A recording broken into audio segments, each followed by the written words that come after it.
Just showed up in the yard a couple days Has a ago. dog been digging in here? I don't think so, dude. That goes way down in there.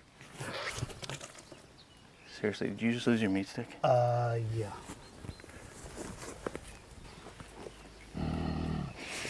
Oh, no. There's something in there, dude. Just leave it. Are you kidding me? We'll just head to the house. Just leave it. The hell with that. Oh, yeah, there's something in there. Ah! Want one? Thank you. It was worth it.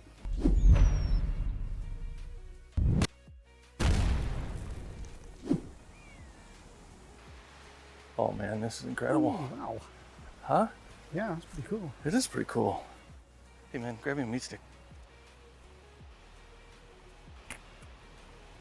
I think I can reach it if I just a little more. Just let me go a little. I can't. Just a little more. I almost got it. Careful! Oh, God. No. Come on, just reach. Reach. Just grab my hand. I can't hold it. Grab my hand. Give me the meat stick. This other hand's closer. The one with the stick is... Oh!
Good evening, everyone, and welcome to week number 3 of NECC Valorant. My name is Sam Tonks. Joining me is Zobi, and Zobi, we're in for a little bit of a special treat tonight.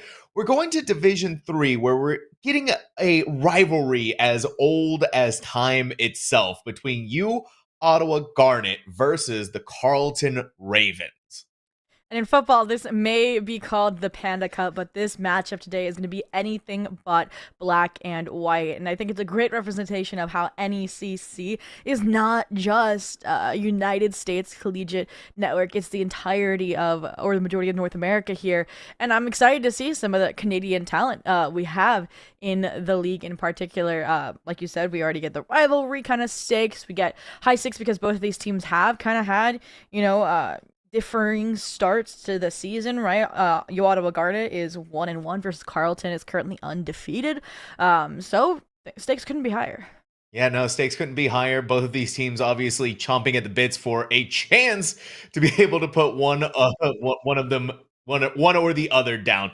And so let's go ahead and take a look at the rosters and seeing just who is going to be playing for tonight. We have on the side of uOttawa Garnet, Exant, Sponge, Elf, Shirt, God, Bucky, Abuser, 69, which, Zobi, that's a powerful name. Kiwis are awesome, and Water over for the Carleton Ravens, Rayano, Minho, Fidel, Tyson, and Lander, which, if you've been keeping track of the Carleton Ravens at the very least, Zobi, a little bit of an interesting substitution going on here. Oh, for sure. First off, for the side of uOttawa Garnet, God Bucky Abuser 69 is Chia. So they've been playing with the squad, and they usually play Cypher. So I'm curious to see how the Cages and the Buckies are going to work in conjunction with each other. And then for the side of the Carleton Ravens, Tyson is actually Fondue. So they have been playing with this roster. But the difference here is that Lander is actually a coach stepping in here for Niner, who has played week 1 and week 2 with the side of the Carleton Ravens. So while they know the game of the team, it might still, like, that micro chemistry might need some tweaking as we jump into kind of some of these maps that Carleton has been or hasn't been playing this season so far. Yeah, and speaking of maps, let's go ahead and take a look at them, get an idea of what we're going to be going on for this week. The good news is Ascent banned right off the gate. The bad news is Abyss also banned right out of the gate. So our map number 1 is going to be taking us to Haven, the choice of uOttawa Garnet. Sunset will be our next map, the choice of the Carleton Raven. And if we need to, our final third map, Bind, being that decider. Haven isn't unusual. Neither really is Bind, maybe a little out of the ordinary, Zobi. But Sunset is the real interesting talking point based just off of the map history between these two teams. Oh, for sure. Neither team has actually played it this season, right? So Carleton picking into it here instead of, maps that they maybe would have played already, like Lotus, is definitely a statement in itself. The bans make pretty much sense. Ascent 2-0 right now for Carleton, so uOttawa just targeting that. And Abyss, it's the newest map. Teams don't necessarily want to address it. But for me, I really can't tell who's going to have an advantage in this series, right? Because experience-wise, uOttawa Garnet has played Haven. They have played Bind, versus we haven't seen Sunset or Bind from Carleton. But we've seen time and time again in NECC, when you haven't played a map, it's either a dumpster fire because what you worked on scrims doesn't translate to officials, or that dark horse mentality of, okay, they don't know what we're bringing to the table, prevails and you do really, really well on your debut map. So in my mind, Haven's a coin toss because both of these teams are 1-1, and then it's just question marks when we get to the end of the map pool. Yeah, no, I couldn't agree more with you on that statement, Zobi, and especially too when you just look at what both of these teams have gone through so far in NECC, right? We've talked about so far the undefeated record of Carleton Ravens, right? It only being week 3 rather, but it was a 2-1 victory against Fuel Esports. Well, uOttawa Garnet also had a 2-1 victory against Fuel Esports. Their first loss, though, that first week against University de Montreal, it was a 14-16 overtime loss on Bind. So this team isn't a stranger towards these close margins. And their final loss against that team was a 11-13 loss on Haven.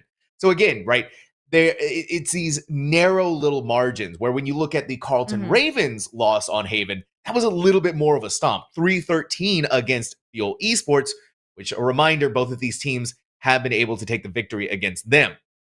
So a little bit when you're looking at that first map, just based on how it's gone for the both of these teams, you see, sure, both of them were 1-1, but one team struggles just a little bit more versus the other, where, yeah, they lost on Haven, but it was 11-13. Then when they won on Haven, right, 5-13. So it's these juxtapositions that we're getting between how this is going to work for uOttawa Garnet and maybe some of the changes that Carleton Raven is going to have to deal with not having their full roster on the standby. But we're going to go ahead and take a look at Agent Select for our first map of Haven. Nothing out of the ordinary here, Zobi. Really, the only thing different is Sponge Elf shirt on the neon and Fidel with the jet.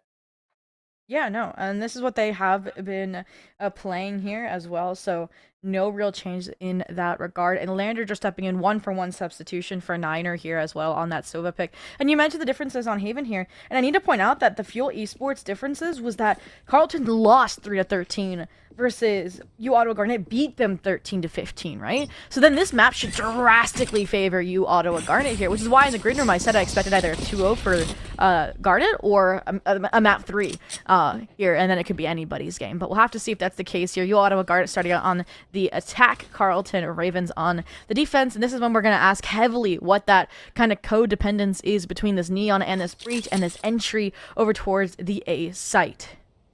Well, it's already going to be uOttawa Garnet split 2 up A main, 2 inside of sewers before finally now we're going to get the smokes up towards heaven, usual spots. Camera's going to see one person, but no one able to capitalize from the shots that could have been taken there. Spike is going to be planted.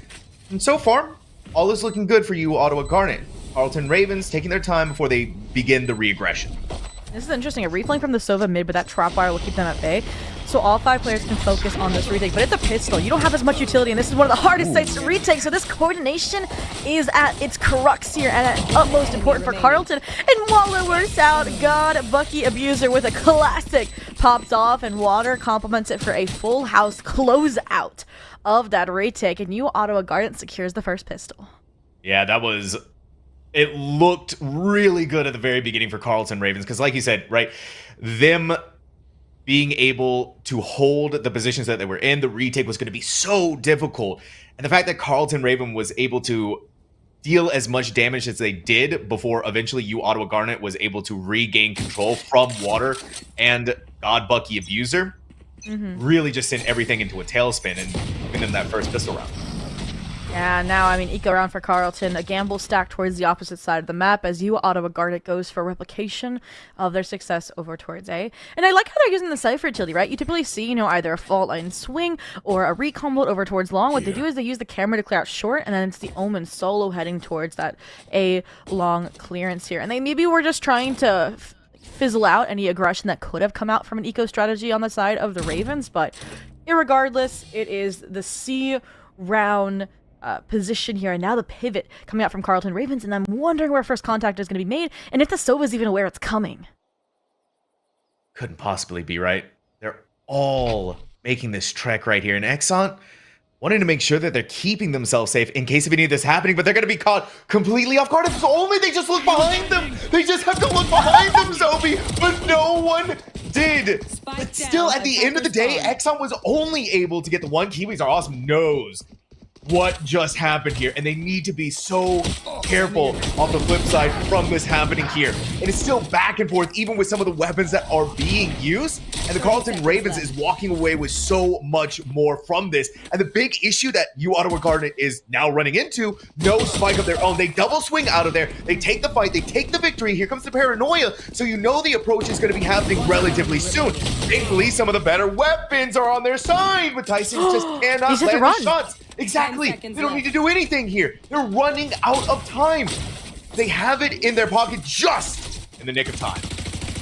Oh my goodness! And with the hair left, they're able to get the plant down. The shots from Tyson through the smoke do not connect, and now they have to 1v2 to consolidate, to lock in the anti-eco. But I love this trapwire, I love this smoke, and now they know exactly the timing for them filtering into this site, but it might not matter. Ring around the rosy here. Only the Cypher is left, and they don't have a Bucky in the smoke. They only have the Deagle in hand.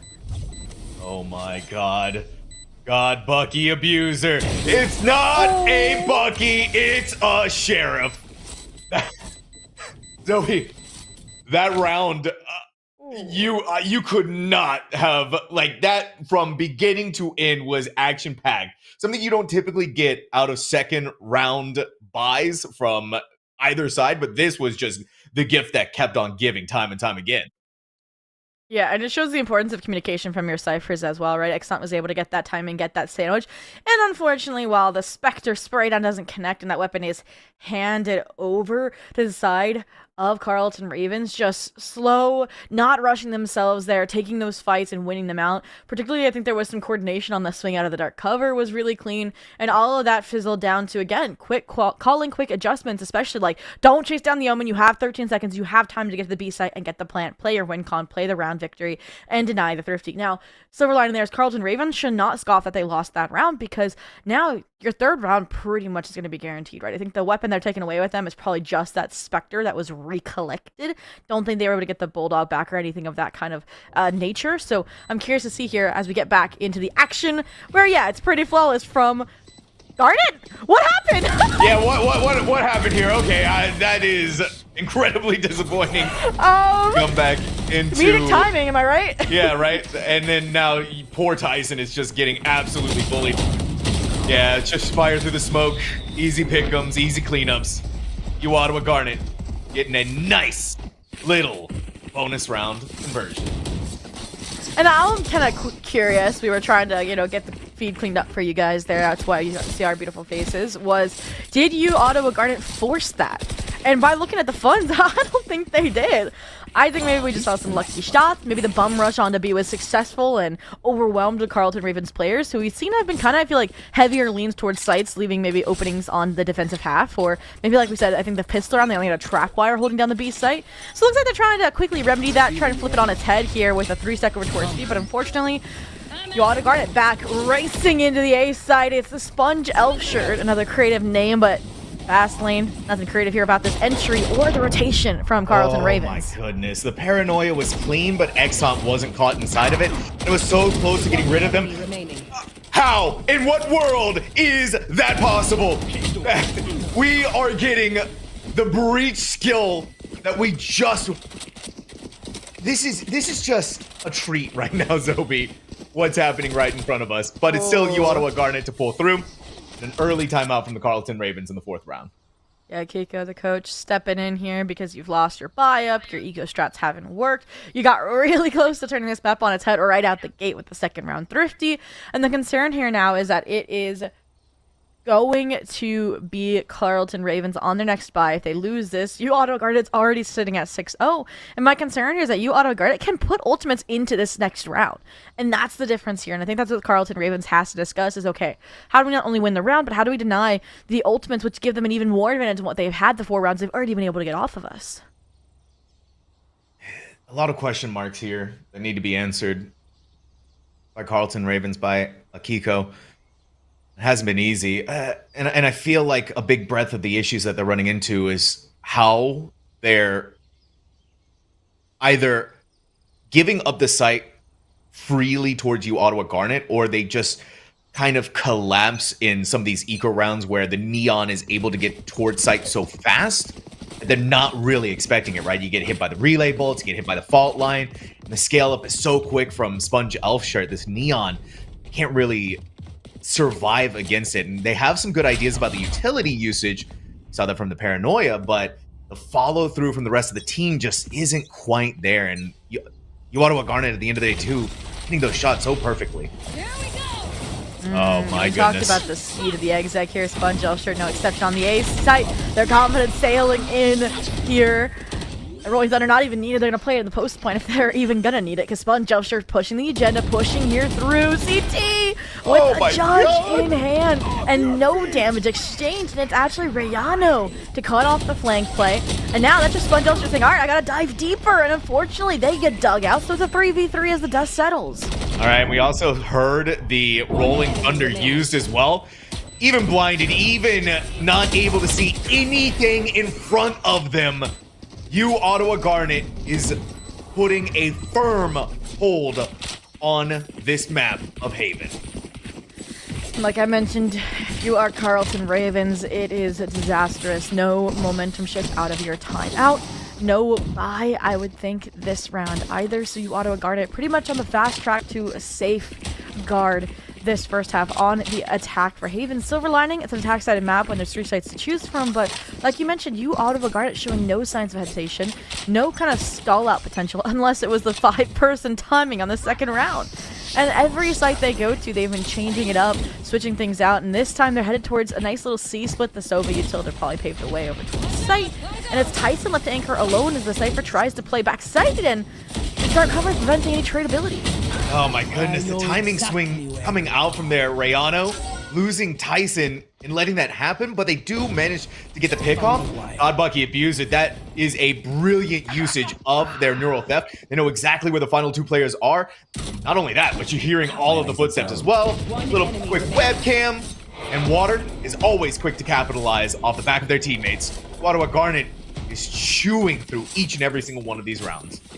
I think what we're seeing is that kind of juxtaposition of the time these two teams went up against Fuel Esports and that scoreline I mentioned, right? Fuel Esports dominated Carleton Ravens versus uOttawa Garnet dominated Fuel Esports. And as a result, we knew that this was going to be maybe a really strong map for uOttawa Garnet, and I think that's why it's kind of like, I was surprised that Carleton didn't necessarily ban it out, even though they've gotten reps in on it. They must have really feared Abyss and the experience that Garnet had on that map, even if it was a loss against Fuel Esports. But for now, finally they get a little bit of a stack correct here. Proactivity with the operator from Fidel finally puts the Neon in their place, and their main entry tool is Moot.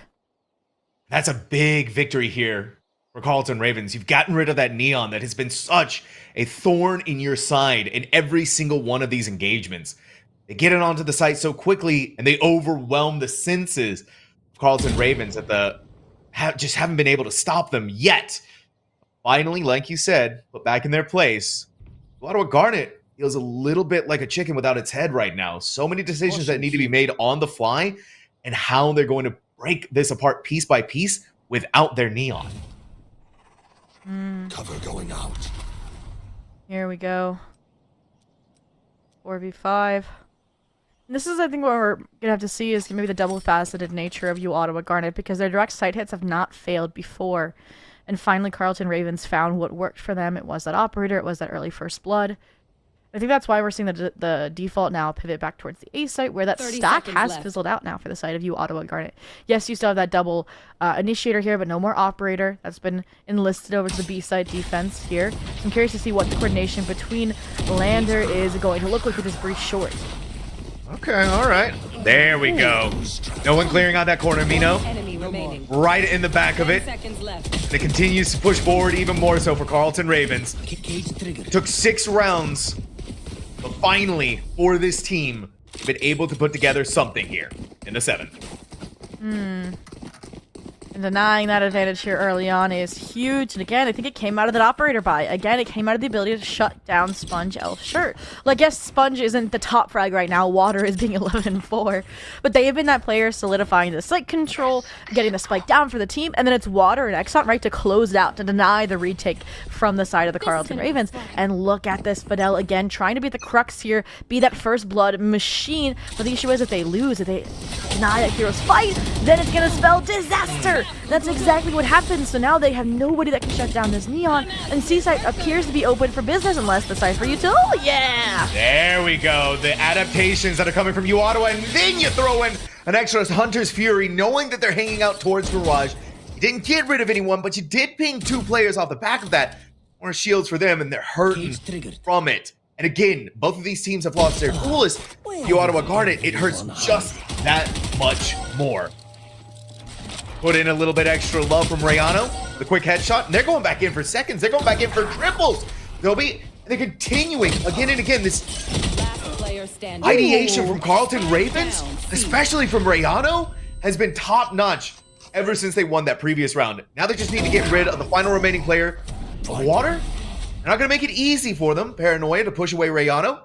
With the way that the Cypher's been playing, they better be watching out for their heads, because also, careful from the flank. Sova, slowly but surely, comes to capitalize. 2-6 now. The trust there is really, really nice as well out of Rayano. Just knowing they wanted to get the operator before the round is over, trusting Lander and their timing on the wrap through Garage. And I'm loving the creative Cypher trips as well, right? I feel like that's what's been pivotal in anchoring down that C-side in particular. At least seen it stop Sponge Elstritt. It really stopped Water from getting full positional, I guess, advantage there in that 1v2 clutch. So for Carleton Ravens now with a second on the board, sometimes all it takes is that first to get the ball rolling. And if they're able to kind of bridge these 4 rounds together to close out the half, that would be such a 180 of a turnaround. And look at this, when you're out of ideas, when you don't want to face an operator, you take it to the closest quarters site, you take it to B. Oh, over on the other side, Rayano heard it. They're gonna pop out with a judge, but it was over on the other end. Brilliant play to go inside of Garage, but also uOttawa Garnet thinking a little bit of a step ahead. Knows where they're going to be going, gets rid of their attack on B, completely pivots over towards the C site where that spike is planted. In 4v4, it said that it wasn't that Neon that was impactful in the late round. It was players that are alive like Water, like Exxon. Let's see if they can do it again. That paranoia surely will. Denies now the double-fronted war here. They tried to pose on this retake, and Water again able to pivot flawlessly from Garage to main, and Exxon trigger discipline, but it's not enough. Fidel, 2 kills here, making this a 1v1. Nerves of Steel sticking this spike all the way. Pros don't fake, but it doesn't matter because Kiwi is there to deny, to lock in uOttawa Garnet and their lead at the half. It's a good position to be able to plant that spike. Instead of playing for long, too, Kiwi wrapped all the way around to go inside of Garage and take the fight through a different angle to potentially surprise Fidel. And it was so close, too, right? It was an almost victory there for Carleton. But another chance, we have Fidel back on operator duty yet again. It's given them some form of success, but they really need to push it that much further to prevent uOttawa Garnet from running away with this half. For sure, and Fidel again was going for that early impact kill. Unfortunately, it is circumvented here. Sponge Elstritt still being that menace on the entry, finding space, finding frags. Even if their judge attempt was thwarted last round, it has not put a stall in their pep, their step, their momentum here. Speaking of momentum, look at the speed of this retake flash in Fidel. They were blinded. Player standing. A breach flash. Lander forced to go on operator duty now. They're going to take whatever shots that they possibly can, but you miss a couple. And now you're going to be missing your own life. uOttawa Garnet. Holy cow. 8 rounds now. And again, what we're seeing, you know, from Carleton Ravens is good ideas in theory, and the practice is a little rough around the edges, which does come from, I think, a Division 3 scene. But I liked the idea of the flood and retake off the flash, but unfortunately just Fidel fighting their demons there. And unfortunately not able to slay the uOttawa Garnet ones that they were faced with on that retake. So again, uOttawa Garnet solidify their lead, expand upon it versus Carleton Ravens left with a subpar buy to save for that last round. And speaking of saves, Tyson's gonna need a savior here, trapped in a corner with a Neon dashing at them. And then hit with the aftershock to push them out. And even with their fingers burning at the tips, Zobi. And even when they fall, Kiwis are indeed awesome. A 3K is going to prove that right here. Rayano putting that judge to work.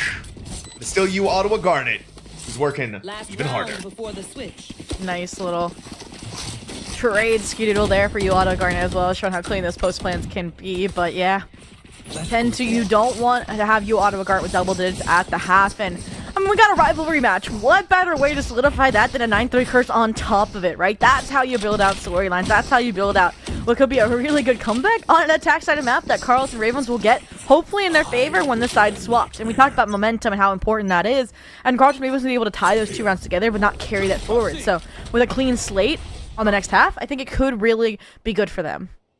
I think so too. Could even be better if Sponge Elf walks into another one of these Cypher trips. The slow pace that they're going at, yeah, they're not feeling too confident about wanting to take the fight here. Haven't seen signs of life from anywhere. This is kind of what we get from uOttawa Garnet. If they're not at ease with what's happening on the site, they're quick to try and poke around somewhere else before the calls start coming in. You see that happening all over the place before eventually right? They're just chilling out here for a second. The rest of the team's going to regroup with each other. Meanwhile, you've left your Cypher all the way over to lurk, lose their life, but now they got to really push the efforts here. Brilliant tripwire. They could walk into another one. No, it's been taken out. A side has been cracked open. You can desperately, you can see the desperation to try and get there. Seen over on the other side. They saw the Omen TP. Has to be over in hell, right? Surely. In the corner, Sponge Elf Shirt is going to hold. Get rid of Briano. Fidel over on the back line. Has the knives out. Sponge Elf Shirt is just a step above a 2v3. All right, Kiwi, again, going proactive, knows their disadvantage, knows they need here to step up, and they're able to. Both players finding their frags. Yes, the reveal goes through, but if you don't take a fight, you can't lose it. And Lander identifying one, but can they find a second? A coin snap! And the answer is yes. 9-3, spelled out here in ink, hopefully for a story it'll turn around, but we'll have to find out, but that clutch was necessary to at least put it in the realm of possibility. Okay, it's Haven, right? We talk about it so many times when it comes to this map. It's attacker-sided. The defense can struggle if they aren't quick to understand how their enemy plays. And for Carleton Ravens, we saw that they're kind of, the Neon was just the contingency that they could never really figure out how to go up against over and over again in these rounds. If Godbucky Abuser wasn't there with the trips, or Rayano rather wasn't there with the trips, and if they weren't able to get the fault lines off from Minho, then it just really wasn't good enough to stop them. And so here, now that they get to be on the defense, now that the Neon isn't going to be in their face constantly, hopefully potentially able to turn it around for that little bit of a closer affair for Haven. Ooh. And I mean, I feel like when you see a Neon on a Haven comp on defense, you've got to expect aggression, you've got to expect pop plays. And it seemed like they did a good job getting the chip damage, maybe clipping the wings there for Sponge Elf Shirt, at least temporarily.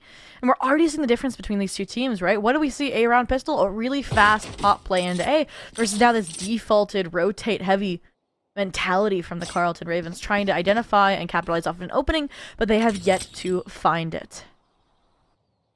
And they're eager to poke in different directions. The dart's going to go inside of Garage. Small shock dart to slow them down, along with a recon bolt. But again, neither side has seen each other yet. And for Carleton Ravens, they heard the Sova was there inside of Garage, but they really don't want to take any risks towards losing a member of their own, especially when they know how weakened Sponge Elf Shirt is right now. And so, again, the entire team has reformed here on this A main, where you're leaving Rayano to try and clear through sewers by themselves. Gotta be so careful, and they're aware of the Cypher trips, and even found the second one. They're not gonna be caught by surprise from any of this, and the Godbucky Abuser idea of getting something here is gonna fall off to the wayside. Minho and Lander bringing the team forward after the spike has been planted with a 2K. Talked about how hard this A side is to retake with minimal utility, a pistol, and Carleton Ravens is playing it out so well. They know Kiwi's heaven, and a double swing from Minho, and Fidel is good to close it out there. And I think something I wanted to highlight there that was a major difference was even on the pistol round, right? Carleton Ravens was patient, played the 5-person retake, all flared it in together, even while, Garnet was able to just shut that down.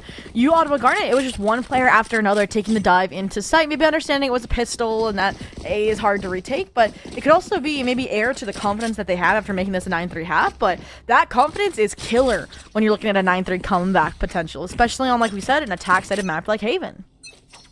All right. Well, hopefully, you know what? I actually kind of want to get a repeat of what happened in the first half, second round. I wouldn't mind that. That was a lot of fun to watch. That was a lot of fun to watch. But I don't think we are going to be getting a repeat of events yet again here. uOttawa Garnet playing close to their hearts and close to their sights. Not poking out, right? No more aggression this time around. That cost them so much. That probably cost them the first round in and of itself. Sponge Elf Shirt only had 9 HP going into retaking that A side, that a wallbang ghost shot was enough to get rid of them. And there's no utility here to stall out Carleton Ravens either, right? Look at this A side. The Cypher's there.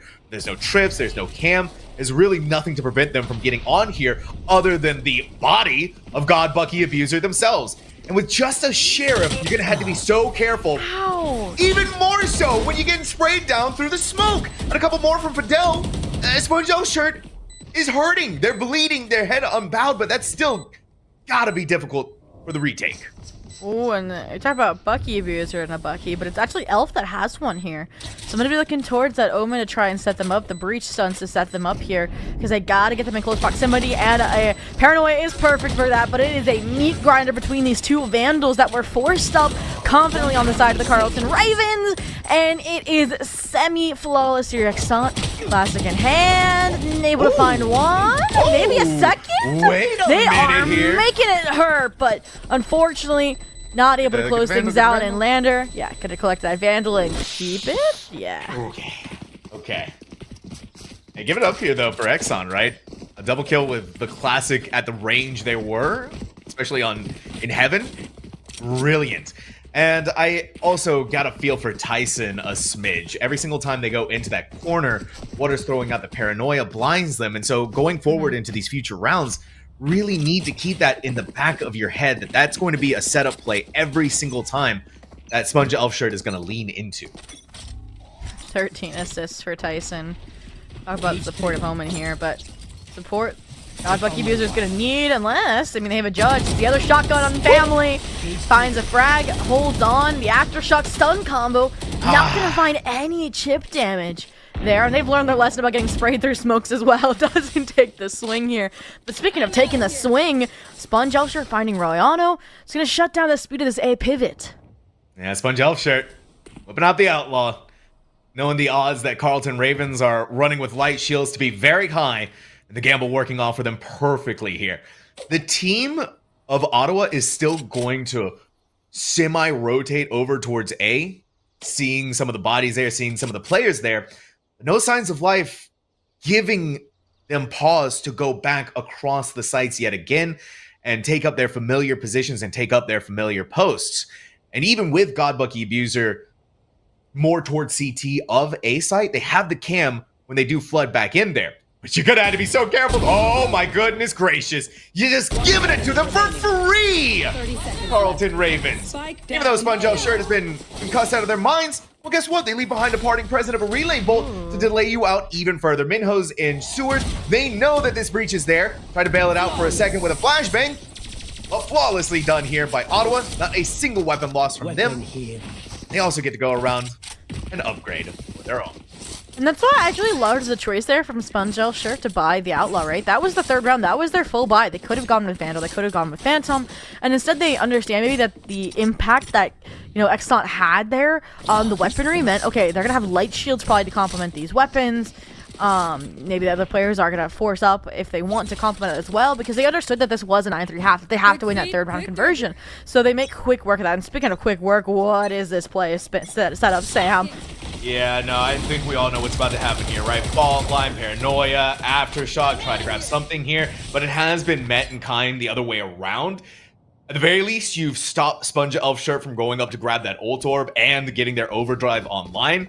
The flip side, they could go back into it if they want to, and Ottawa, sensing the amount of presence that was on that C main walkway, are just going to completely back away from there and hit this A side as quick as they possibly can. I mean, look at this speed that we're getting from them. We don't typically get to see that very often, and that smoke, I think, wasn't quite on purpose, so a little bit unfortunate with the gaps that are left there, and Ottawa taking advantage of that, but it's a full 5-on-5 fight, the defuse of the spike.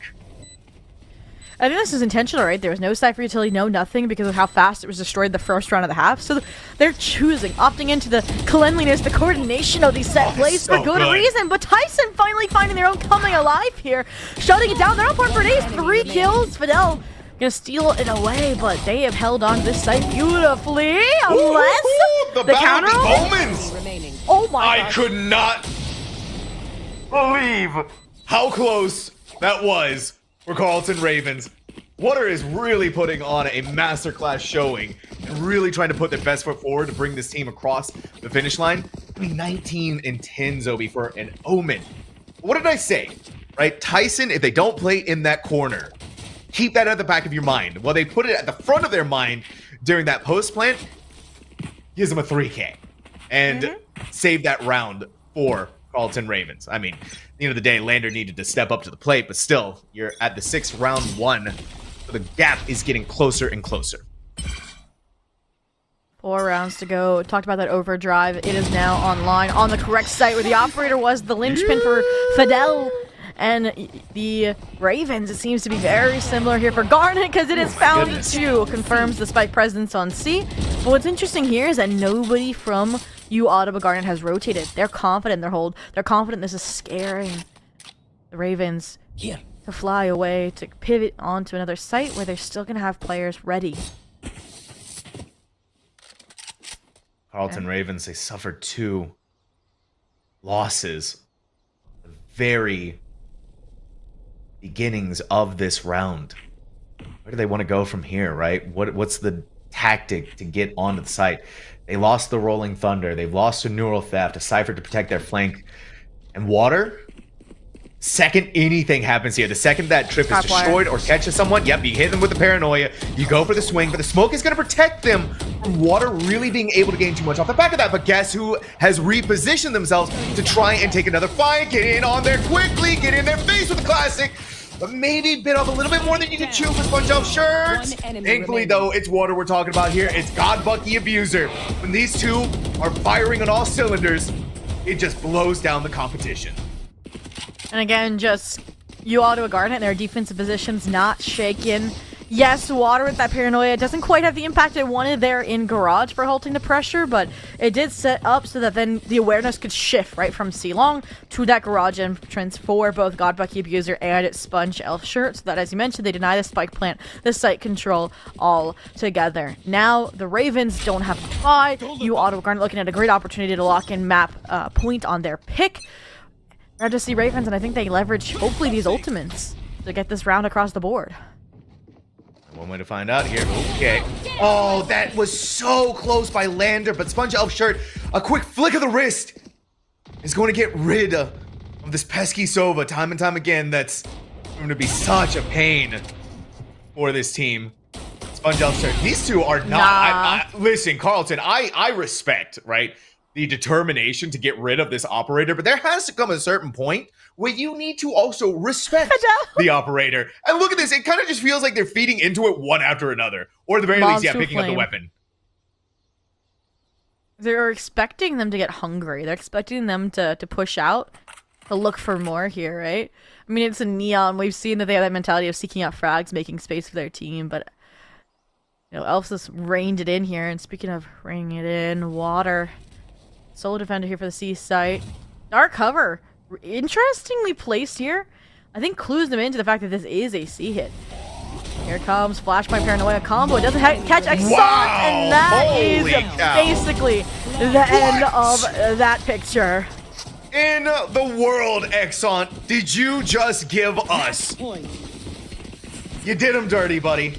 I mean, you have a jet dashing in, and you're gonna style on Fidel with a crisp headshot. Followed it up with another one onto Tyson, and then through the smoke to close it out. I mean, really here for the Carleton Ravens, you kind of search yourself up on a silver platter, right, Zobi? You lose 2 to the operator. Again, I want to reiterate, I respect it. Right? You want to take the fight. You're feeling a little spicy. You want to win. You want to show off against your rivals, but it just wasn't working, and you gotta stay away from the operator. You gotta stay away from Sponge Elf Shirt.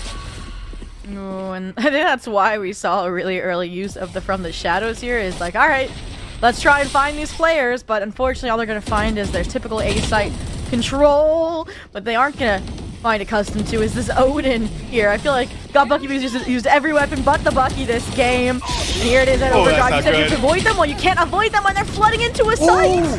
Rihanna with a double kill. Okay, all right. Rolling Thunder. You know exactly where everybody is. Hiding out inside of the corner again, Tyson, but no Neon. That's gonna rush you down. No paranoia here. Possibly the best time to sit in these angles and hold down this side as best you can. Carleton Ravens, 4 players alive. uOttawa Garnet, it's Water by themselves. But sometimes even Water needs to dry up. Carleton Ravens, they're holding on. Stopping uOttawa Garnet from taking this map, delaying them on their match point. The question then does become, is it for how much longer? Yeah, 6 attempts turns to 5 for uOttawa Garnet to deny overtime and put the Ravens on the off foot heading into their map pick of Sunset.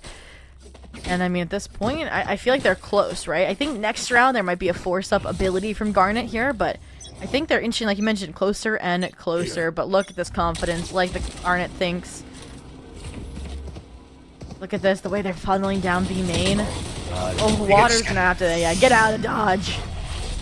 And if the rest of the squad is quick enough, right, go inside of Garage, maybe play off the back of that, but Water is taking so much heat and they're getting burned so dastardly. Sponge Elf shirts, they see the tripwire, they shoot it, that's going to be the calling card for the Carleton Ravens that they're behind them, and a lot of noise is being made. They've also all been spotted, the entire squad, hanging out inside of Cubby. The Aftershock is going to pull him away. No, it's not meant to be like this, Obi. A double kill with the Aftershock, and then the rest to follow through. uOttawa Garnet, map number 1, 13-7. And to quote our producer, Exxon is him. An Aftershock to funnel all of the players there into a duel against the flanking players. They really leveraged that. Okay, we understand we destroyed the trapwire. They're going to try and pivot to fight us. Well, let's fight. And they, you know, just annihilate the confidence, the differing retake strategy play as well, because they understood how, like, clean the post plant could be there towards the back of site.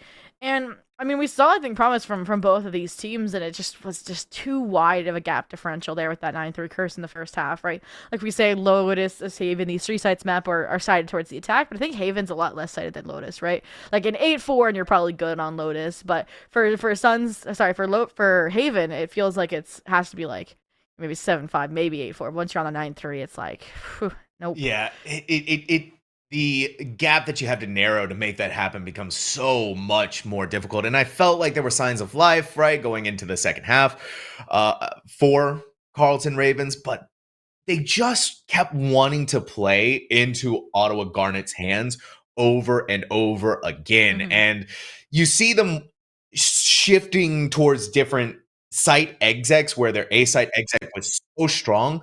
But whenever they had to go up against Sponge Elf shirt on the Neon, especially when they came online with the Operator, just pushed them down. And that is also why we're seeing this Neon topping the leaderboards, being the match MVP with 7 first bloods. But Zobi, they didn't have the most first bloods, if I'm reading this correctly. No, they did. No, they did. Okay. I see what you're saying, because I also had to do a second look at it because I thought that was 9. But yeah, what stands out to me is exactly what you're talking about, though. Water had 0 first bloods, right? And that just proves to me, like what I mentioned prior, is that it was Sponge Elf shirt with 7 first bloods, Exxon with 4 that were opening up these rounds, and then Water, who had a 2 KDA plus 300 ACS, was the closer, right? The clutch player, the player that also ensured that Carleton Ravens couldn't build themselves up economically, because when they won rounds, they couldn't save the optimal number of weapons either. So it shows how well-rounded the squad is right now here, and I mean, I said it before, I thought this was going to be either uOttawa Garnet 2-0 or it was going to go to a map 3. So Carleton Ravens coming into Sunset here. This is a map that I feel like a lot of people have started to play a lot. Like, they should know how to play it. But it's also a map that neither of these two teams have kind of debuted here in NECC. So we get that kind of privilege here with this backyard rivalry of seeing how they're going to play this map out, Sam.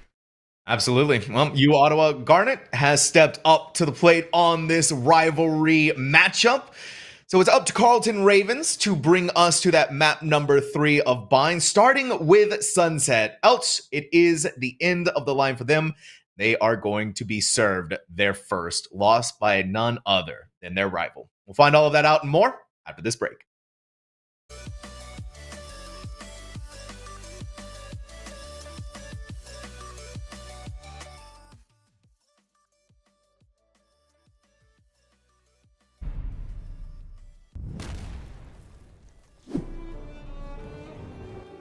What am I supposed to say? It doesn't matter. His daddy ain't listening to you anyway. I'm hungry. No. Put it away. I can't watch it. Oh, crap. Just reach in. You gotta pull it. Just grab it. Just take it out of his hand. What do you mean you can't? Won't let go. What do you mean he won't let go? He's dead. Help me. Get in there. Now just hold on. Make him let go of it.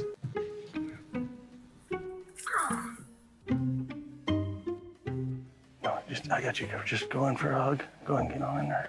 It's a bad loss. Yeah, hug him up. Just reach. Hug him up. He's breathing. On the other side.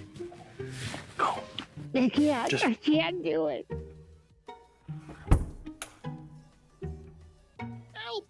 Help me, Lord. Help me get over this loss. I can't breathe. Hey, I can't breathe. I'm so upset. I can't breathe. Stop. You knock on wood so they go to heaven. It's like a lucky. Hey, get the stick. Yeah, Hey, did you get the meat stick? yeah, I got it. Hey, just hold tight for a second. They're moving the casket. Just hold tight. Yeah, that's no worries. I got it. Oh, what an awesome day for a pump, dude. Yeah, I gotta take it easy. Doc says if I exert myself, I will die. You overexert yourself, you will die. I'll tell you what. You finish the workout, all these could be yours. That looks good. A little bit of honey ham for the ham. Get after it, and that's your get after it, and that's your treat. Hey, do the exercise, do the work, then you get the reward. That's how this works, man. You gotta give it max effort, maximum effort. That's what I'm talking about, baby. Big hams. Make it work, those hams. Work 'em. Putting in the work. Yeah, baby. Yes. Dude, this is a spicy workout. Gotta make it worth it. Building the beef and bringing home the bacon, baby. I'm loving it. Teriyaki is just about within your reach. Come on, get you some. Come on. Maximum effort. Maximum effort. You're there. You're almost there.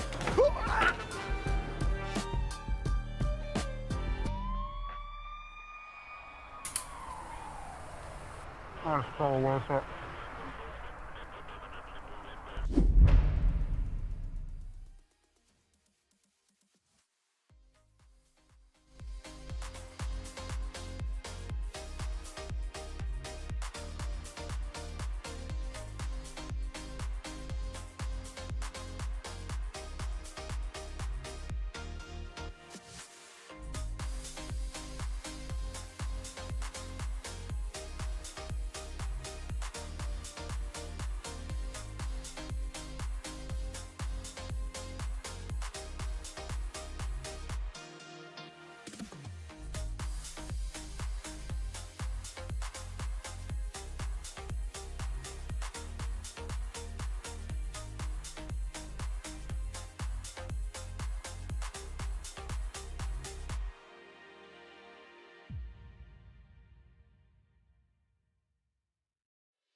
Welcome back, everyone, to week number 3 of NECC Valorant. My name is Sam Talk. Joining me yet again is Zobi for our rivalry matchup between uOttawa Garnet versus the Carleton Ravens, where, hey, uOttawa Garnet just threw down the gauntlet on Haven, Zobi, and said, come at us, bro. For sure, but that's the map where we said it was going to be a coin toss between these two squads versus as we enter the latter half of this marathon of, Sunset and maybe Bind. These are maps where we have not seen Carleton Ravens play. Bind, obviously, like you mentioned, was that 14-16 very close loss for the side of the uOttawa Garnet, but let's focus here on Sunset because I'm not going to lie to you, we don't know what comps they're going to pull out. Like, yes, we've Yeah. seen the Breach players. We've seen Raze on a few maps from the Primary Duelists, like Sponge and like Fidel. But I'm curious to see how they're going to play them, because Elf had a very peculiar playstyle. I feel like that's very in tune with the Neon, and they play Neon on multiple Raze maps. Like, even Lotus, they opt into the Neon. So getting back on the Raze could feel like a big pacing shift for them. Yeah, but that's also something that we've seen coming out of Sunset, though, is the rise of Neon, right? That's We've true. been seeing a lot of Neon duelists really starting to pop off. You do have to be very careful, though, if you are playing into a Cypher Sentinel, being very wary of their traps, of their trips. Usually, typically, why we get to see them played around with that Sova to have that shock dart to get rid of that early initial trip on the B site. But at the end of the day, Sponge Elfshirt really did put that Neon to good use. And it felt like that for the Carleton Ravens, they just really had no idea of what to do against them. And the few times that it did work for them, that was where Carleton was able to get their round wins on their Haven defense.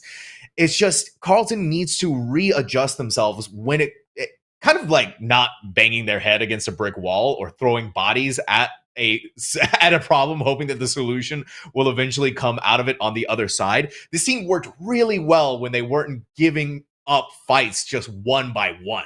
It was them playing together. It was them running off the back of their utility. They were able to get some of the most successful rounds that they grabbed. For uOttawa Garnet, on the flip side, though, the entire squad just felt like they were operating at peak efficiency almost. Oh, for sure. And one thing you mentioned towards the beginning there was the Cypher and the importance of it on a map like Sunset.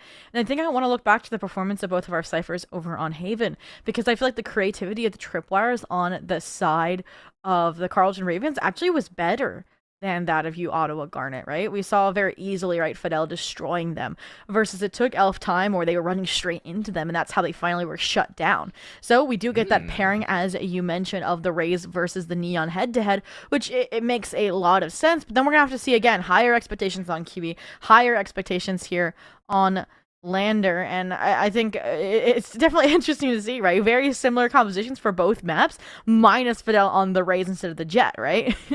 Yeah, I mean, we're getting the exact same thing, which is so crazy to me, Zobi, these days, to not have Gecko on Sunset. Oh, I love Gecko. I know, I do too. Even some of the more different looks that we've been getting out of this, a Deadlock, per se, or even Clove, when it comes to the smaller nature of Sunset. So we're going from one of the biggest maps in Valorant to the smallest map of Sunset. It is Carleton Ravens on the attack versus uOttawa Garnet, starting off on defense, and it already looks like Garnet is just, Ottawa is ready to push out through mid. It's all going to be on the expectations of Carleton Ravens to be expecting this because they don't have a trip for flank, Zobi. Oh my goodness, this is insane. I already was questioning the Cypher on A, but this now makes a lot of sense. They immediately reflanked the beautiful fault line. Sponge Elfshirt with the 2 kills to open up the round. They know where Spike is, they know where the players are, and the flash should have set them up, but now, suddenly, this is anyone's game, but the support from the main comes through with the paranoia in hand, and uOttawa Garnet and their trap play is flawless, to say the least, to kick off their Sunset. I mean, you losing only one player, right? You gotta be kicking yourself if you're the Carleton Ravens to not set up a trip. But like you said, that was a crazy trap play, right? You put the fault line down, and somehow Sponge Elfshirt, it must have been a really blink where you miss it moment that they got that early double kill from that fault line, because that just set up everything else for success. And they kind of threw their bot that became the sacrificial lamb for the team to really step up, because at that point, you just flood in, you throw all of the utility on top of Carleton Ravens, and that is just a story to be told.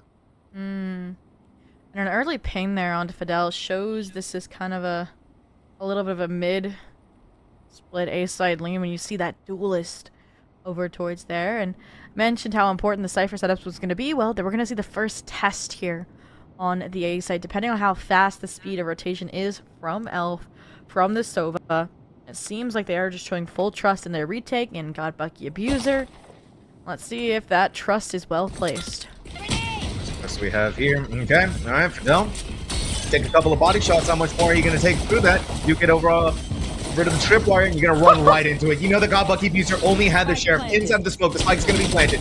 Go over on the other side. Sheer numbers are going to get rid of them, but sheer shock darts are going to send Tyson to an electrifying end. It is Carleton Ravens who have control of the site. uOttawa Garnet needs to regroup with each other to take this fight. Shock darts are so good. Lander at 21 HP. They're blinded. They're pushed out by the aftershock. For some reason, Fidel is going to falter. Finally, the final remaining player is going to be sent packing. uOttawa Garnet takes the second round. I said I wanted to see impact from the trap wires. We're seeing impact from other utility like the shock darts from Kiwi. I mean, even before that, I guess aftershock shock dart combo that pushed that player out from behind generator, they found a kill with the shock dart as well, right? So they're huge here on these retakes so far. uOttawa Garnet, yes, they lose a few players, but those weapons were collected. Now we get to see what the first pistol round for Carleton Ravens is going to look like. And this is the kind of, I guess, typical flow of the Valorant you'll expect. You know, we missed the third round buyout from uOttawa Garnet last map, and we were shocked to see it go their way. But then also, I think, came out of the fact that it was kind of that weird birthday strategy from Carleton Ravens. And also, it's a thing to point out that Carleton Ravens is starting out on the attack this time, unlike Haven, where they started out on the defense. Already happening again, Toby. Every single time this team has a plan for how they want to engage the most successful way that they possibly can. The successes always do come in different forms. This time, massive success. If you're Tyson, okay, omens are just built differently, I guess. Are you alive? Water got a double kill. Water got a double kill. It's got Bucky Abuser. It's not a Bucky they're abusing. Instead, it's going to be this judge who went out in a 2v1. Spike planted. Ooh, if they had any other weapon, I said this 1v2 would be so clean. I mean, even with water, yes, they got the 2 kills, but the chip damage alone that they got onto Rihanna is huge. Oh, But yeah, look at this, a perfect gauge, the shots, the running gun. How did it not find anybody? They're all just going over the other side, but they didn't clear the corner behind them. You always got to look 360 degrees everywhere, every angle that you possibly can. uOttawa Garnet couldn't quite seal the deal on the bonus. Carleton Ravens. Oh, look at it like this, Obi. They didn't give the bonus round away. At this point as well, right? It means that we're going to have a lot closer of an affair on Carleton's map pick than we necessarily had with, what was it, 4 or 5-0 over on Haven. So now weapons, though, in the hands. God Bucky Abuser still with the judge antics over towards A, where they're solo holding, right? Which is why we've seen this aggression, why we've seen this stack over towards B, which is such a breath of fresh air from the Cypher you normally see B. Wow, And speaking of breath of fresh air, little first blood and sponge dips. How do you live? You have 10 HP. You decide to go turbo mode instantly to dodge the shock dart, something only Neon players can get away with. Small spray through smoke. Sponge Elf Shirt continues to collect on the debts that Carleton Ravens is due against them. It's 10 HP, but as long as this player is still breathing, you better believe they're ripping some heads off of shoulders. There's really no fear either. You go back in for another one. I am just in shock and awe. Like every single time, Zobi. You get 2 more kills with only 10 HP. Yeah. And I think for me personally, I don't know if it was intentional or not, but did you see that kind of internal contemplation from Water as well to push out of the smoke or stay and market? And I really loved the impact that had, because if they saw Water, if there was a turn away, if there was a play, they might have disengaged and gone A when they wanted them to hit B, because that's where the stack was. That's where they could do that distraction play to help Sponge Elf get another frag, because that was their best hope, right? You don't want a 10 HP Neon having to retake A site if God Bucky Abuser were to lose control over it. So as a result, I think they handed their weapon that they collected back off and get a judge back here. So now we're seeing this aggressive play out of uOttawa Garnet with the attempt to push these players over towards the A site, over towards this Cypher setup. And it has pushed them to mid, so halfway there, but they're slowly migrating back. Yeah, this is what I'm talking about when it comes to the Carleton Ravens, right? They're so hungry, sometimes a little too desperately hungry, that it costs them the round. I mean, a Neon who's sitting at 10 HP is so tantalizing, and you're so desperate to get rid of them that they kind of fell into this corral attempt where it looks like this go around, not so much happening here. It is still going to attempt the site exec 4B. The smokes are going to come up. Exxon is going to be fault lined down by it, but it's going to be answered in kind. Fidel gets on the site with the satchels and removes this breach, who's kind of been a demon on this agent. They're also going to remove water, so a lot of the problem players are gone, but a Sponge Elf Shirt who's still whatever. Yeah, you know, whatever. Okay, all right. Carleton Ravens, they are delayed their spike plan. It's eventually going to happen. Still need to win the 3v2. Okay. No way, surely, okay. And all the I can ask classic. is why don't my Vandal run and gun hit like elves, but even that is not enough. The communication swift, they deal with the flank play, and Fidel there. I feel like they've been kind of flying under the radar, right? Over on Haven, their kind of crowning achievement was when they picked up that operator and were able to at least get a few rounds before the half ended for the side of Carleton Ravens, but they're coming into their own here on this race pick. And that was something I mentioned in the pre-show, was kind of the difference on the duelist and how that was going to affect both Sponge and Fidel here. Obviously for Sponge, they ended up going with the same duelist that they did over on Haven, so it's really only Fidel that we keep an eye on there. And they have huge impact with that 4K, with the Deagles being as deadly as they were. So you get a Thrifty, now you have ults like the Showstopper to work with, and that's going to be huge for shutting down uOttawa Garnet with their plays like the Hunter's Fury, like the Overdrive, that you can quickly close the distance on or evade with satchels and a rocket launcher. The Asian, where's the... this is a new look from Carleton. It hasn't worked being quiet and playing the slow game. All right, God Bucky Abuser, are you really the Bucky Abuser? No, instead you are the one abused by Fidel. It's still Kiwis are awesome though. It doesn't matter what Carleton Ravens do. They suffer the loss of somebody, and Fidel in the attempt to flick back up to the high ground, water is going to abuse time and time again. And if you're stuck in a corner, you had best believe that is going to be your final resting place. Rihanna, a little bit lagging on the reaction time there, buddy. Croissant has done it yet again. uOttawa Garnet has done it yet again. I talked about how this map for Carleton Ravens is new players coming into the spotlight, showing what they're made of, but for uOttawa Garnet as well, Kiwi is insane on this map with the Nova utility compared to what we were seeing over on Haven, right? Where it was Exxon, where it was Sponge taking the cake. I mean, they're 8-2. For crying out loud, right? They've gotten utility kills with shock darts, with the Hunter's Fury, right? That trade was paramount to ensuring that then Carleton Ravens couldn't get proactive and take that CT space off of the ultimate as well. So really, really clean. That was the first time we also got to see how fast the rotation is over to the A site, how fast the reflood is into that site as well. And now that that strategy has been exhausted, they're like, all right, let's change up how we approach A. And that is the aggression from the Neon and a perfect shot or recon bolt to show again how clean Kiwi is on the Sova. Usually you expect to grab one player, maybe two, but it's not every single player of Carleton. That relay bolt just prevented them from being pushed to, on top of that, from the fault line. So you get this understanding the difference from utility usage between uOttawa Garnet and Carleton Ravens, and then you just put Sponge Elf Shirt on go kill them duty, and it just feels unfair. They're getting dunked down on. The Sponge Elf Shirt, maybe a little too over aggressive. Kiwis are awesome. It's just Kovacs, man. They're playing aim labs at this point. All right, Kiwi. Sometimes you set up your teammates for success from the utility, and sometimes you use Exxon and a wonderfully placed flash to play aim labs. And that has to be a new high score. Even when their aim was getting shaky, they reset, they finished off the spray transfer, they spin and finish off the job, and keep uOttawa Garnet in the driver's seat. What a round, 12-2 right now.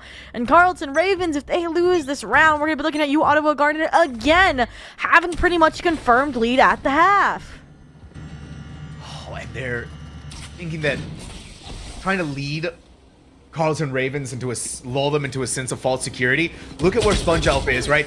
It was so close, though. They wanted to play away from the Owl Drone that eventually they went into the hands of Carleton Ravens. So kind of entrapped themselves with this play of their own by closing that door. And Kiwis do it again? Not this time around. Finally for Carleton Ravens, the sun is starting to set for uOttawa Garnet on this round. Yeah, closing out that aggressive play, punishing that ego aggression, but Sight still hasn't been taken. And finally get to see what is the traditional Cypher on the Beast site, and playing off of Wanderer's contact. It's nice here, but that feels like a misplay, a missed TP that was meant to be to safety, puts them right back into the fire. And Exxon 1v3 here, 1v1, no! Somehow they're not punished on that teleport play, but look at how low both are, and look at all of the utility Exxon still has. Yeah, tried to draw out the ult. They knew exactly what was happening.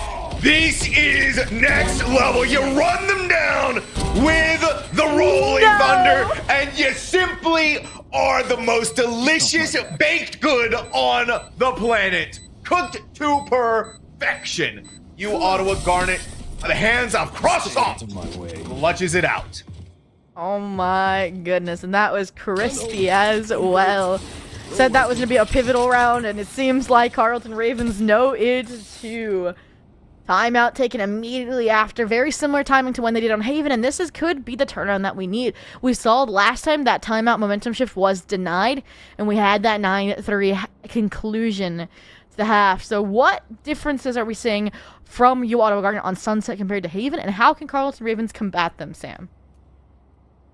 I'm sorry, Zobi. I'm still reeling from the previous rounds.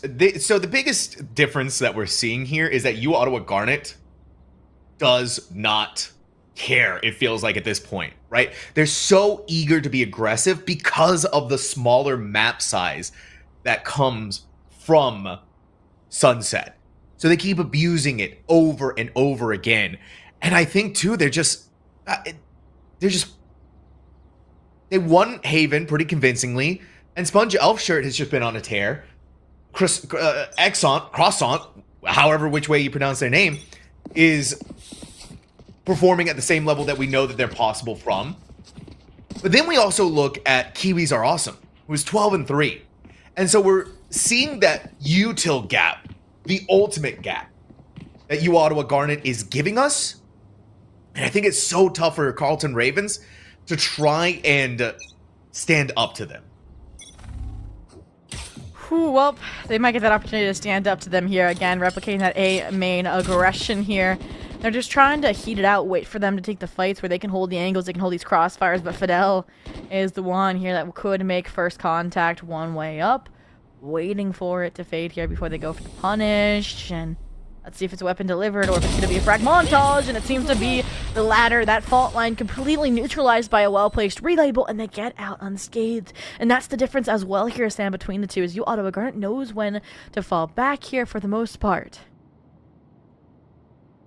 They get their picks, and they've had their fun, and now they just let Carleton Ravens come to them. It's on every single time it happens. It's like symphonies being orchestrated in front of our very eyes, Zobi. And uOttawa Garnet has just cooked up one heck of a banger right now that Carleton Ravens in this eco round is, well, forced to listen to. They're talking about water when they know when to play on site, when they know to play off site. In this round, they're toying with the idea of being close to play off the Cypher utility, and that's the issue here. If they hit B, this is still where the Cypher utility is. And like I said, the players never left for the side of uOttawa. So Rayana, who was maybe scouting out A as a possible rotation point, maybe with it from the shadows, is now the last one standing with only a deagle and with improper timing. Other than a fault line from across the map, Kiwi still stays alive, keeps the round flawless, and will keep their 13-3 stat line they want to protect. Kiwi didn't have their weapon out, Zobi. Parkoured all over the place, pulled out the Phantom, and then dunked on Rayano. And also, too, look at how quick the reaction time was from the team to land that fault line on top of this Cypher as well. It was just all going down the drain for Rayano, and it's all going down the drain right now for Carleton. uOttawa Garnet feels next level at this point. And I mean, that right there is just the proof. Sponge Elfshirt, first blood in less than 5 seconds of the round start. Bro teleported. I didn't even high gear into that tiles position, I swear. Unfortunately, I mean, they're not able to find anything else with that Hunter's Fury, but now they're just able to track them down with a neural theft off of that first blood that was found. And that's Fidel as well, who I mentioned was pivotal so far in the successful rounds Carleton has had, but without them, it feels like nothing else is going the way of the Ravens here. The Flock leaving the nest is getting pinned down here in spawn, where yes, you're finally able to find Sponge, but there's more players here to keep you corralled into spawn. Okay, wait. That's nice. 3v3. Starting to punish this. That's good. Starting to fight back. Here we go. Signs of life. Back on display. The good news here, too. As long as Tyson survives. Reed. They have an ultimate to grab the spike. Actually, go ahead and grab it right now. Exactly, Zobi. The two players set up on B. They're all here. They knew that they were going to come in this direction. Finally, we're going to pop the ultimate to pick up the spike. But are they ready for the croissant special? Kiwis are awesome. Has been dealt with. But you did. Croissant only got rid of the low HP lander. You give it up. You leave it to the breach, and they're going to make the magic happen. Tyson is still there. Croissant waiting for the right moments. Waiting for the timing. These two just danced around each other. You heard it? They know. Yeah, they know exactly where Tyson is. But Tyson doesn't realize the knife creeping up in the dark behind them. uOttawa Garnet moves the 8th round 1. Ooh, and again, we go to the question. 9-3, 10-2. We'll have to see what the closeout looks like. Yes, an 8-4 is in the cards, but I don't think the buy for Carleton Ravens is going to support that theory. I mean, look, Light Shield, some Deagles. It is Ramshackle at best here. Carleton Ravens' only silver lining is you have that fault line. You're maybe going to expect that ego aggression from uOttawa Garnet that you were starting to punish back on towards the latter half of that round. Again, it really was just whoever's calling for uOttawa Garnet saying, okay, they're going B here with that from the shadows. And they get two players over there, the two players that had full HP, pretty much full utility still as well. And that is what made the difference. Speaking of differences, though, again, the recon bolt confirms everyone, but there's no punish this time. This is all just kind of conditioning here. That conditioning is going to reveal the true horrors on site, which is 3 players. Make that 2. Can't stand your spy cam there, buddy. Cage triggered. I don't think they were expecting that, right? They hadn't dealt with this much utility being thrown in their direction. But Kiwis are awesome. Just simply walks out of the cage. They were detected by it. They were seen by it. But what's it really matter to a Kiwi? The good news is, though, for Carleton Ravens, it's not the end of the road just yet. It's still a 2v2. They have the spike planted. They are being aggressed at all possible sides. Oh no, Tyson. Seen at the last second trying to creep inside of their own smoke. But how much more can Rayano give to this team with just a Spectre to their name? That is a phenomenal start, but the second Kiwis are awesome. Pops out. You know you're in for a world of hurt. uOttawa Garnet, it's just been round after round after round of hurt. And again, the cleanliness here on the retake here. And even though, you know, there was some mishaps on the site, like Bucky Abuser falling on the spy cam, just the timing there to beat out the neural theft execution, to find those frags, and Kiwi still, they don't stay, right? They don't wait for Carleton Ravens to get the trade onto them. They fall back, they repivot, they funnel back out, and are able to close out the round here very cleanly. And Carleton Ravens is squeezing every drop out of this buy that they can. They forced last round, they're forcing now, and it is light shields across the board, which only emboldens players like SpongeBob to make moves like this. So bold. Yeah. We know what's happening here. You gotta give it up to the Neon. They gotta get their overdrive so they can be filled with unlimited power. The big thing that I feel, though, right now for Carleton Ravens, too, Zobi, is that there's so many rounds that they had multiple players left alive, but one player dismantles them, or they're so close to getting the spike. They get the spike planted, they had the numbers advantage, and then you just fall into traps like this, where God Bucky Abuser is not making the same mistake twice. Whether the cages are up, did they not see? Did they not see? I don't think they did, Zobi. Just may have been barely a second there, and they're gonna dance right by each other? No way does that happen. But now they're going to go back in for a little bit of another round. We have the competing rolling thunders going across each other. Sponge Elf is just electrifying the competition.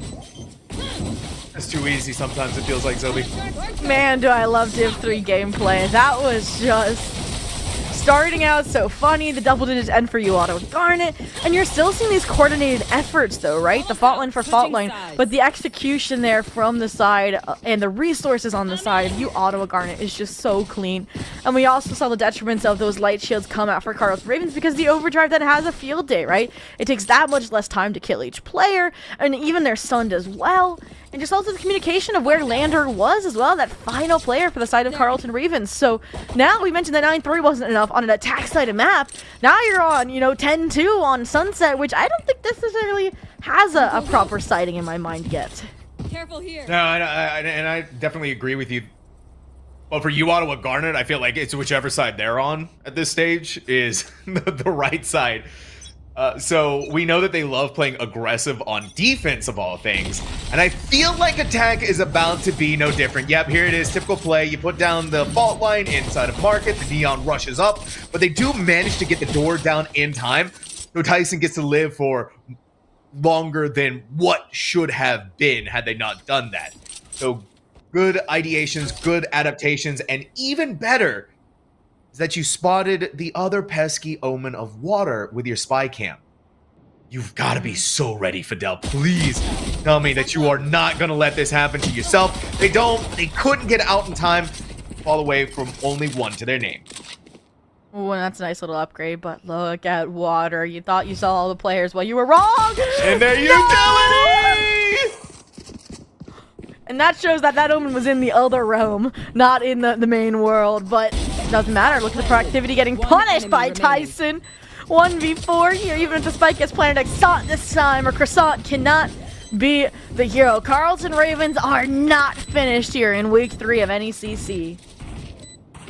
All right. Both sides love getting at least one pistol round per map. Oh, we're having some discussions here? Yeah, give it okay. Lander's going to take the defuse of that, build up towards the Hunter's Fury. The big difference here now for Carleton Ravens, which, by the way, again, Zobi, their own map pick of Sunset. They got to string together these 7 rounds, right? Every single round is going to be so pivotal to the success and towards clawing back the victory that they're so desperate to try and grab in their hands. And now you're going to have Sponge Elfshirt running you down with a Bucky. This is what I'm talking about, though. They need to be so ready. They need to be careful about being in these common angles because time and time again, Sponge Elfshirt is going to send you into another world. You're not ready for it. Well, they seem ready for it. Nice fault line, the scale up from Fidel, and the swing with, again, these above-average buys in the second round from Carleton Ravens that uOttawa Garnet does not ever seem to expect when they know they have to make a comeback. But look at this, the Bucky's in the proper user's hands. No, it's Lander to be at their side to avenge their fallen teammates, or I should say avenge the control of the map loss. They just passed the Bucky! No way does Croissant get that! Finally, Minho's gonna come over on the other side, but it was so close for Fidel. They have 8 HP with that Vandal, and you don't want to lose that. Don't push the Bucky. Do not go into the jaws of that Bucky, please, for the love of God. I couldn't. I was losing words there, Zobi. I was losing my mind. I was about to say, we've seen like multiple players on their team buy Bucky's, except for God Bucky Abuser 69, that it's finally handed off, and they also just get dropped. So, Carleton Ravens, the crux of that is only losing one player. When you bought weapons as expensive as they were, you need those to carry over. And we're also seeing the repercussions of those Bucky purchases. I think we had 2 on the side of uOttawa Garnet, and that shows the Judge and the Ares and the Light Shields. And now, this is where I think there's an opportunity again for Carleton Ravens to stage that comeback that fell short over on Haven. Look at this, they're heading towards the B side, heading into the Cypher's Den. Rihanna with the one-way, with the proper pingage of the trap wire. It is so clean.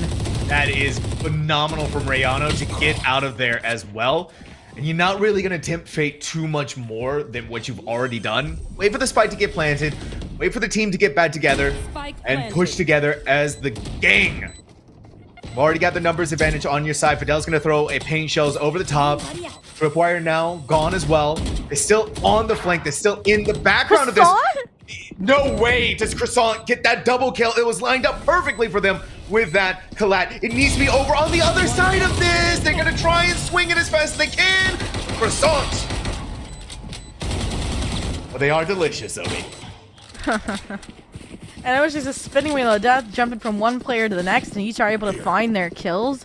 And again, I talk about it. Yes, Sponge may not find kills, but they find space. They find the Cypher utility, and they got their team there onto the B site so that we could have that post plant, where we really haven't gotten to see much post plant and see how strong it is for the side of uOttawa Garnet, but they've checked that box too here as they get onto the 11th round.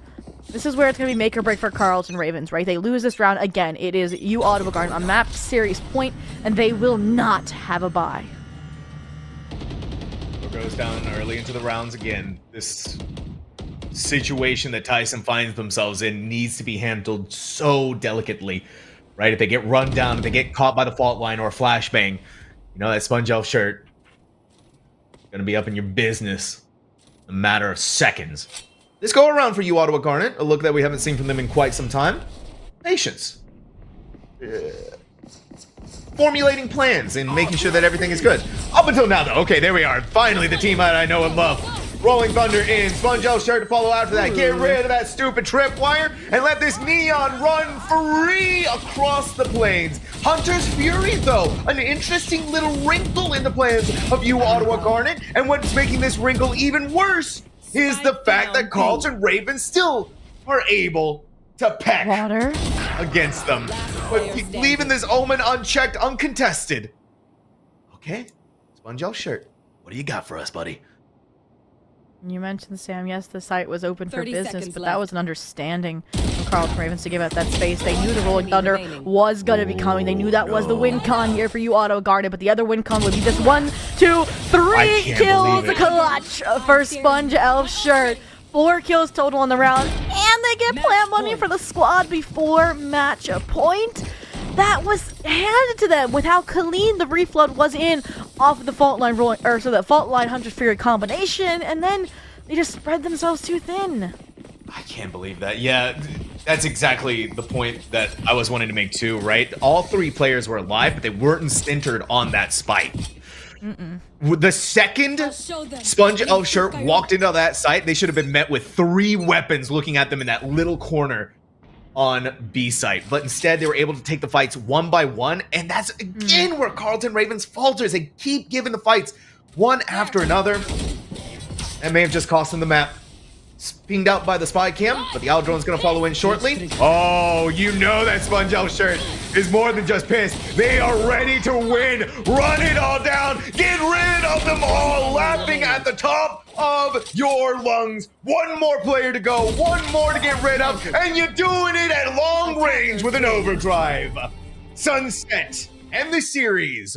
13-4, 2-0. More dominant than 13-7 they got over on Haven, showing how, like I said, sometimes when you bring that scrim experience, when you bring theory into practice in officials, it might not go the way Carleton hoped when picking into Sunset. And now their flawless streak here in NECC Week 1 and 2 comes to a close, losing out the fated rivalry here of the Valorant Panda Cup, we'll call it. And, I mean, it almost feels poetic after the success uOttawa Garnet has had, you know, or uOttawa, I should say, in Panda Cup. When did they win it? 6 years in a row we've gotten from our resident source over in production. Like, they did that for pride.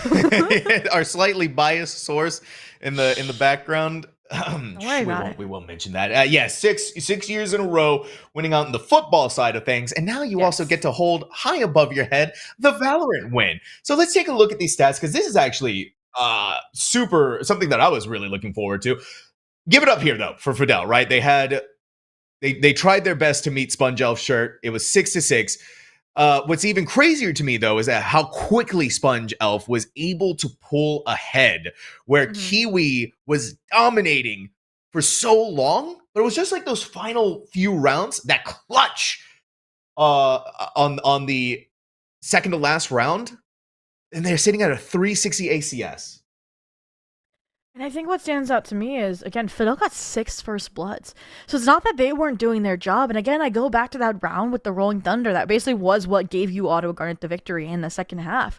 Is that they're getting that early round impact, and then it just fell apart by the end because of clutch players like Sponge, like Kiwi, who truly came to life here on Sunset compared to Haven. And I placed them in that spotlight saying they are necessary when you're playing a Neon over a Raze on a Cypher map like Sunset. And they were delivering in other ways that we could not have expected.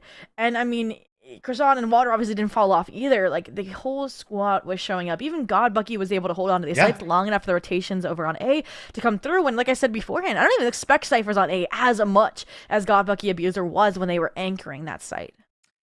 This is why I love stepping into the other divisions, Obi, outside of Division 1. We get to see some phenomenal gameplay from some of the more underrepresented schools. And this rivalry was a lot of fun to be able to witness. And some of the gameplay that we're getting, seeing some of these emergent players was a lot of fun. I mean, we even got, over this past weekend, saw a Division 3 team standing up to Div 1s and proving themselves and showing off that sometimes just need to have the right team composition. You need to have the right players on it.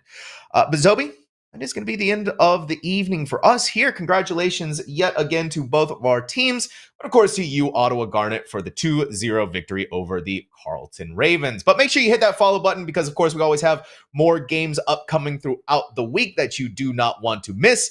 We will always be back again next week. As a matter of fact, we even have League of Legends tomorrow. So if you're a League fan, definitely make sure to hit that follow button and come back yet again tomorrow. And there'll always also be more Valorant next week. We have Overwatch as well this week. We have so many different games all across the board, Zobi. It's an exciting time to be a part of NECC. For sure, and I think they're trying to expand into new titles. We'll see how that pans out, but that is it for us here tonight, Sam. And it has been, like I said, a pleasure to dump into Division 3, so until next time.